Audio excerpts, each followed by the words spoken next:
Salut les bladers, c'est Ryuk. Aujourd'hui, on va passer en revue le pack lanceur puissance et vitesse Excalius. Il comprend la version Quad Strike G-Fluid Excalius accompagnée de son iconique lanceur épée revisité. La Excalius est du système d'assemblage quad avec 2 modes pour la couche d'énergie et une double pointe de performance permettant 4 configurations différentes. Le lanceur quant à lui possède également 4 modes, 2 sens de rotation et 2 modes de puissance qui sont assez relatifs mais on verra ça au cours de la review. Allez, on passe tout de suite au déballage. Voici le contenu une fois ouvert. On va parler sans plus tarder du lanceur. Il s'agit d'une nouvelle version du lanceur épée que Hasbro nous a sorti sous la saison 2 et réédité plus tard en bleu sous la saison 4. Ce qu'on peut noter en premier lieu, c'est qu'on repasse sur une crémaillère fine, semblable au lanceur classique. Après, c'est pas forcément un mauvais choix, même si de prime abord les crémaillères épaisses semblent plus résistantes, en réalité je trouve qu'elles ont tendance à dérailler plus vite des engrenages. La coque du lanceur semble être un poil plus petite, et clairement je pense pas qu'il soit fait pour être tenu comme une vraie poignée, mais plutôt comme ça. La prise en main est largement mieux. Sur le plan technique, la boîte nous vantait 2 modes en plus des classiques rotation droite et rotation gauche, à savoir un mode puissance et un mode vitesse. Là tout de suite, j'ai du mal à saisir la différence entre vitesse et puissance puisque appliqué à la vitesse de rotation d'une toupie, pour moi ces deux termes définissent la même chose. Alors, qu'en est-il dans les faits? Eh bien la différence se situe dans le nombre de tours que développe le lanceur. Le mode vitesse permet 6 tours et demi, tandis que le mode puissance développe 8 tours et demi. Mais qu'est-ce que ça veut dire? Eh bien ça veut dire que pour une même longueur de crémaillère, le lanceur a développé plus ou moins de tours. Donc que pour un même mouvement de bras, ces tours se sont effectués plus ou moins rapidement. Donc grosso modo que le mode puissance donne plus de vitesse à la toupie que le mode vitesse. Oui, je vous avais dit que les termes étaient extrêmement mal choisis. En gros, l'argument de vente, c'est que t'as un mode bourrin pour tout défoncer et un mode où la toupie sera rapide mais plus agile. Oui, on va tous utiliser le mode bourrin. Enfin bref, passons maintenant à G-Fluid Excalius. Il s'agit d'une couche à rotation droite. Au centre, on retrouve l'épée d'Excalibur, gardée par 2 épées plus petites. Classique et sans surprise par rapport au modèle précédent.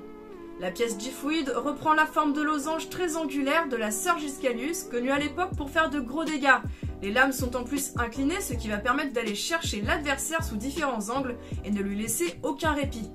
En contrepartie, cette forme peu aérodynamique réduira rapidement l'endurance de la toupie. Pour l'anneau de gravité, on a One. Cette couche d'énergie est supposée voir ses points d'impact liés à l'épée centrale s'aligner. L'épée du centre avec le contour et en plus avec l'anneau de gravité en mode haut. Sauf que l'assemblage de Hasbro ne le permet pas, du moins seulement pour le mode bas. La fixation des pièces se faisant par rotation du centre, on a forcément un mode qui se retrouve aligné et l'autre non. Par contre, ce qui est cool, c'est que le centre d'Excalius s'aligne parfaitement avec les pièces des autres couches, ce qui n'est pas forcément le cas de la Takeratomi vu que le design était de biais par rapport à la fixation. Du coup, c'est un peu un mal pour un bien. On perd en esthétisme sur la toupie d'origine, par contre géométriquement parlant, la customisation avec d'autres pièces passera mieux. Le disque c'est Xanthus Quad. La forme est basée sur le modèle japonais mais ne possède pas l'ajout de plastique sur le contour. Sa particularité est cette pointe de matière ajoutée pour causer un déséquilibre et s'aligner avec la couche d'énergie. Pour les pointes, on retrouve Sword Quad qui n'a rien à voir avec son homonyme Takara et c'est pas plus mal. Ce modèle large est bien plus cohérent pour les stadiums de la gamme Quad Strike. Le bout est large et aplati donc je m'attends à un mouvement assez rapide. Et en dessous se cache une pointe apparemment basée sur Extend. Perso je vois pas le rapport mais bon. Bref, il s'agit ici d'une pointe plus fine avec un contour semi-large et un creux en son centre. Donc on devrait s'attendre à un mouvement moins rapide avec une meilleure conservation de l'endurance. Techniquement, cette toupie me hype beaucoup. On a de belles particularités techniques. Mais le design, il est clair que cette toupie manque de détails et de contraste, ce qui lui donne un look vraiment cheap. Hasbro décide de réduire les coûts de finition pour une toupie sur 2 et pas de bol pour Excalius, et bah c'est tombé sur elle. Et moi ce qui me dérange le plus, c'est surtout qu'elle va prendre extrêmement cher avec l'usure. Le contour est supposé être une couche de plastique bleu indépendante. Or là, Hasbro ont mis de la peinture. Sauf que la peinture sur les côtés, et bah ça s'enlève avec les frottements. Regardez juste ce que ça donne sur le bout de l'épée d'une précédente Excalius. Ça va être un désastre. Et vous savez quoi ? Et bah cette toupie, c'est même pas la mienne. Elle m'a été prêtée gracieusement pour la vidéo, mais du coup, vu qu'elle doit rester intacte pour la collecte, bah je m'en servirai pas pour faire des battles. Par contre, on va tester le lanceur et la toupie en rotation toute seule dans le stadium, donc c'est parti, on se retrouve de l'autre côté. Bon, ça y est les bladers, on est en face de l'arène Quad Strike pour tester le lanceur et la Excalus. Alors vu que Excalus est une toupie à rotation droite, on va bien sûr tester le mode rotation droite, mais les modes sont équivalents bien sûr pour la rotation gauche. Vous l'avez vu au cours de la review, il y a 2 modes pour le lanceur. Je vais d'abord commencer par le mode vitesse, qui est supposément le moins puissant, et la Excalus va être en mode centre avec sa pointe bouclier. C'est parti. Hyper vitesse. Alors, j'ai essayé de lancer à pleine puissance. Bon, jusqu'ici, rien de choquant. Je trouve que c'est à peu près la même puissance que les lanceurs à crémaillère classiques. On va dire peut-être quand même un peu plus puissant, surtout que j'arrive à avoir une meilleure prise en main. Je vais maintenant essayer en mode puissance, donc c'est-à-dire dans ce trou et toujours avec la pointe bouclier pour qu'on garde le même mouvement de toupie et qu'on se rende vraiment compte de la différence de puissance. Hyper vitesse. Ok, donc vraiment, en fait, rien à voir. Alors ça se voit peut-être pas forcément à l'écran parce que vous n'avez que le mouvement, mais moi j'ai vraiment le bruit de la perturbation dans l'air de la toupie. Mais on est vraiment sur une puissance vraiment plus élevée. J'ai à présent enlevé la pointe bouclier de Excalus.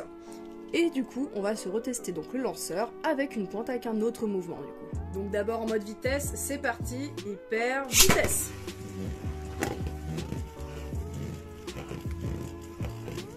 C'est un mouvement de base de pointe plus ou moins plate dans un stadium Quad Strike, c'est-à-dire un petit mouvement léger qui va parcourir les pentes mais sans trop de vitesse qui vont faire taper les murs quoi.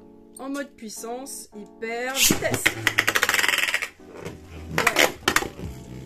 Alors on voit nettement la différence. Là c'est directement parti dans les murs, la toupie passe beaucoup plus dans les zones quad, donc ouais.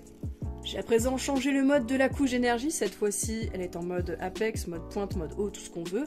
Et je vais garder cette pointe semi-plate et je pense que vu que le mouvement en général d'une toupie en mode apex est un poil plus agressif, je pense que la toupie là, elle devrait bien taper sur l'extérieur.